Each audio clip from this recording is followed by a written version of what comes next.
alligator, guinea pig, and flea.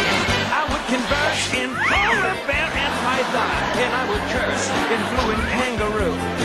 If people ask me, can you speak rhinoceros? I'd say, of course there is. Can you?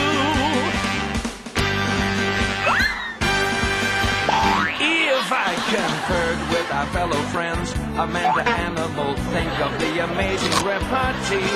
If I could walk with the animals, talk with the animals, grunt, squeak, and squawk with the animals, and